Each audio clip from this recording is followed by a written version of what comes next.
They grow up misunderstood, too quiet, too intense, too slow. At least that's what the world tells them. While others chase applause, they observe. While others rush into careers, relationships, identities, they hesitate, not from fear, but from depth. Carl Jung believed that the rarest personality is not built for early success. It is built for late emergence. These individuals often feel out of sync with time itself. As children, they sense more than they can explain. As young adults, they struggle to fit into systems designed for speed, noise, and imitation. Society rewards the loud, the aggressive, the adaptable. But Jung warned, what adapts too easily often lacks a true self. The rare personality carries an inner weight, a long incubation period. Their life does not unfold in straight lines. It spirals inward before it expands outward. They fail early. They wander. They appear lost. But beneath that delay, something is forming. A self that is not borrowed. A mind that is not programmed. A purpose that cannot be rushed. And when they finally rise, it is not dramatic. It is inevitable. This video is not about motivation. It is about understanding why the rarest personality often succeeds after everyone else, and why that delay is not a weakness, but the very source of their power. If you've always felt late to life, this may explain everything. There is a type of person Carl Jung spoke about indirectly, carefully, almost reluctantly, not because it was insignificant, but because it was rare. This personality does not dominate classrooms. It does not shine in early careers. It does not move fast, compete loudly, or seek validation. Instead, it watches. Jung understood something most modern psychology ignores. Human development is not uniform. Some personalities are designed for early adaptation. Others are designed for late individuation. And the rarest personality belongs to the second group. From the very beginning of life, this individual feels different. Not superior, not inferior, just misaligned. As a child, they often appear inward, serious, or strangely mature. They ask questions that don't fit their age. They feel emotions they don't yet have language for. But here is the paradox. While they may seem old inside, they are developmentally delayed outwardly. They struggle in systems that reward speed, obedience, and imitation. School punishes them. Society misunderstands them. Peers outgrow them. Or so it appears. Jung believed this early friction was not accidental. It was psychological necessity. 1. The inner world is too strong. Most people build their identity by absorbing the external world. They copy values, goals, behaviors. This creates early confidence, but often shallow foundations. The rare personality is different. Their inner world is unusually vivid. Thoughts, symbols, emotions, intuitions all collide at once. Jung would describe this as a psyche, where the unconscious is highly active. This creates a problem early in life because when the inner world is louder than the outer one, adaptation becomes difficult. They cannot simply become what society asks them to be. Not because they are rebellious, but because their psyche resists false alignment. So they hesitate. They delay choices others make easily. Career paths, relationships, beliefs, identities. From the outside, this looks like confusion. From the inside, it feels like suffocation. Jung warned that forcing such individuals into premature identities can cause lifelong neurosis. The psyche fractures when it lives a life that does not belong to it. So, the rare personality unconsciously resists early success. 2. Why they fall behind and why it's necessary. In their 20s, the contrast becomes painful. Others are advancing promotions, marriages, social status, confidence. The rare personality feels stuck. They may jump from path to path. They may retreat into isolation. They may appear unambitious or lost. But Jung would say this is not stagnation. This is incubation. Their psyche is doing something invisible, while others are building social structures. The rare personality is building psychological structure. They are unconsciously asking questions most people postpone until midlife. Who am I really? What is authentic? What part of me is shadow? What is borrowed? What is true? These questions slow you down, but they save you later. Jung observed that many people who succeed early collapse inwardly later. midlife crisis, depression, emptiness. These are symptoms of a life lived without individuation. The rare personality pays the price early, so they don't pay it later. 3. The burden of consciousness. One of Jung's most unsettling ideas was this: greater consciousness equals greater suffering. The rare personality is often painfully aware of hypocrisy, of manipulation, of social games, of power dynamics, of meaninglessness. They see through illusions others rely on to function. This makes early participation difficult. How do you compete in a game you don't believe in? How do you chase status you don't respect? How do you imitate a life that feels empty? So they withdraw, not always physically, but psychologically. This withdrawal is often mistaken for weakness. In reality, it is self-protection. Jung believed the psyche will sabotage external success if it threatens inner integrity. That's why the rare personality often fails when success comes too early. The soul refuses to cooperate. 4. Loneliness as a developmental stage. Loneliness is not an accident for this personality type. It is almost inevitable because their inner complexity makes shallow connection unsatisfying and deep connection rare. They may feel alien even among friends, invisible in groups, unreachable in intimacy. This loneliness often peaks in the late 20s or early 30s, and this is dangerous. Many rare personalities break here. They numb themselves, they conform. They abandon the self, forming inside them. Jung warned that betraying the emerging self creates a lifelong shadow, resentment, bitterness, self-hatred. Those who endure the loneliness without surrendering undergo something crucial: ego dissolution. They stop defining themselves by external validation. They stop chasing timelines that aren't theirs. They begin listening inwardly. This is when the true transformation begins, but it is still invisible. 5. The shadow becomes a teacher because they fail early. The rare personality becomes intimate with their shadow. Doubt, envy, anger, fear, inferiority. Most people repress these traits. The rare personality studies them. They analyze their darkness. They question their motives. They wrestle with contradictions. This internal confrontation is exhausting, but it creates depth. Jung believed that only those who integrate their shadow can wield real power later in life. Power without shadow integration becomes tyranny, addiction, or collapse. This is why the rare personality matures slowly but solidly. They don't build on denial, they build on truth. 6. Why society mislabels them. Society has no category for people who bloom late, so it uses insults: lazy, unmotivated, overthinking, wasted potential. But Jung would argue the opposite. These individuals are not lacking direction. They are resisting premature crystallization. They sense, often without words, that choosing too early means choosing falsely. So they wait, and waiting looks like failure until it doesn't.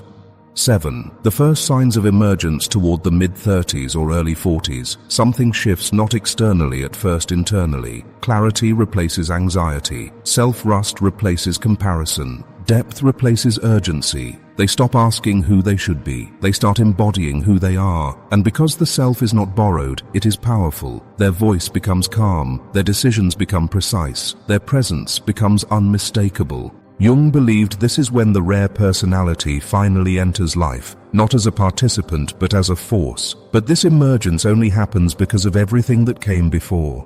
The delays, the failures, the isolation, the suffering. None of it was wasted. It was preparation. Most people live by imitation long before they ever discover themselves. They inherit ambitions, values, and timelines without question. It works at first. Society rewards adaptation. It rewards speed. It rewards obedience disguised as ambition. The rare personality cannot do this for long. By the time they reach their 30s, something fundamental has already changed inside them. While others are exhausting themselves, maintaining identities they chose too early, the rare personality begins to feel a strange inner stabilization. Not confidence in the traditional sense, but alignment. This is where Jung's idea of individuation becomes decisive. Individuation is not self-improvement, it is self-recovery. It is the slow removal of everything false. Because the rare personality delayed external commitment, they avoided one of the greatest psychological traps. Building a life on an unexamined ego Their earlier confusion now becomes an advantage. They are no longer searching outwardly. They are consolidating inwardly, and consolidation creates gravity. People begin to feel them before they understand them. Their words carry weight, not because they speak often, but because when they do, nothing is wasted. They are not trying to impress. They are not trying to dominate. They are simply expressing what has already been tested internally for years. Jung believed authority that is not integrated collapses under pressure. Authority that emerges from individuation does not need reinforcement. That is why the rare personality often rises quietly. No cement, no sin ambition, no hunger for approval. Opportunities start appearing, but they are different from earlier temptations. They are aligned with competence rather than ego, responsibility rather than status, meaning rather than image. This is why these individuals often succeed in fields requiring long-term thinking, leadership, strategy, psychology, philosophy, art, systems building. They see patterns others miss because they have spent years observing rather than competing. While others learned how to win, they learned how things actually work. Another transformation happens here, something subtle but decisive. They stop fearing judgment, not because they become arrogant, but because judgment loses relevance. When your identity is no longer dependent on external approval, criticism cannot destabilize you. Praise cannot intoxicate you. You become psychologically unbribable. Jung considered this state rare and dangerous to rigid systems because such individuals cannot be controlled by rewards or fear. This is also why they often attract projection. Others sense their autonomy and respond unconsciously, some with admiration, others with hostility. The rare personality becomes a mirror. People project their own unexamined selves onto them. This is where social dynamics reverse. Earlier in life they were overlooked, now they are watched. Earlier they doubted themselves, now others doubt themselves around them. This shift can feel disorienting at first. Many rare personalities hesitate to step into visibility because they still carry the memory of early rejection. But Jung warned, refusing one's rightful place is also a betrayal of the self. Individuation does not mean hiding. It means bearing the weight of who you have become. This is where their shadow integration becomes critical because they know their darkness. They are not afraid of power. They do not need to abuse it. They do not need to prove anything. Their ambition is surgical. Their movements are economical. Their energy is conserved. This is late life momentum. While others burn out, they are just beginning. Relationships change too. The rare personality no longer seeks intensity for validation. They seek resonance, fewer connections, but deeper, cleaner, more stable. They stop trying to be understood by everyone and start being understood by the right ones. Jung believed this was a sign of psychological maturity, the capacity to endure being misunderstood without becoming bitter. And bitterness is the final test. Many who almost make it fail here. They look back at lost years with resentment. They measure themselves against false timelines and poison their own emergence. Those who succeed do something different. They reinterpret the past. They no longer see delay as failure. They see it as insulation, protection, preparation, and this reframing unlocks energy. They stop dragging the past behind them. They integrate it. They use it. Their story becomes coherent, not impressive, not dramatic, but internally consistent. This is when their influence expands, not through force, but through example.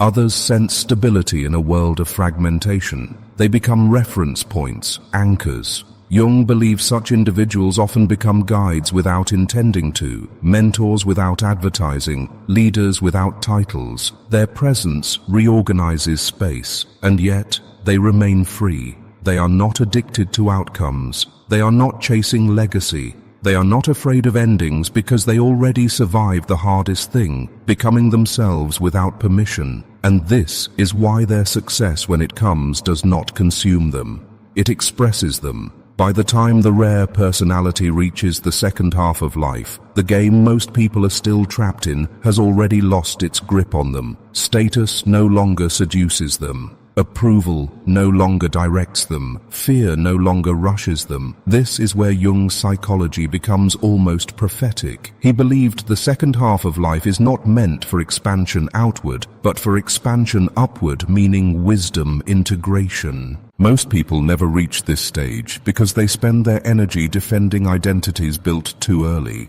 The rare personality arrives here prepared. While others panic at aging, clinging to youth, relevance and recognition, the rare personality experiences something unexpected: relief. They are finally aligned with time. Their energy increases because it is no longer divided. They are not pretending, not proving, not performing.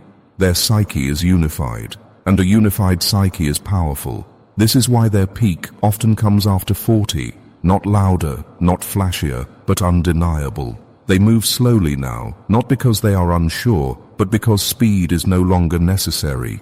Every decision is filtered through depth. Every commitment is deliberate. Waste disappears. Jung believed the stage creates a rare form of authority without domination. People listen because something feels solid. They follow because something feels real. This is also why these individuals often reshape environments rather than adapt to them. They don't rebel loudly. They don't fight systems head-on. They simply refuse to participate in what is false, and that alone destabilizes weak structures. Their success looks effortless to outsiders, but it is built on decades of inner labor. No one saw failures that refined perception, loneliness that sharpened discernment, delay that prevented corruption. And unlike early success, this kind of success does not rot from the inside. There is no midlife collapse here because there is nothing to escape from. Their life makes sense to them. That is the final reward Jung spoke of. Not happiness, not wealth, not admiration, inner coherence, the feeling that your life belongs to you. And once someone reaches this state, nothing external can truly threaten them. Loss hurts but does not destroy. Criticism stings but does not derail. Even death is faced differently, not as interruption but as completion. This is why Jung believed the rarest personality represents psychological evolution itself, a human being who does not sacrifice the soul for speed or truth for approval. If you have felt late, out of sync, misunderstood, you may not be behind. You may be early for a different kind of life. And if this message resonates with you, if you recognize yourself in this journey, subscribe to the channel. These videos are not for everyone. They are for those walking the long path of individuation, depth, and self-mastery. Subscribe and stay with us. The rare path is lonely, but you don't have to walk it without understanding.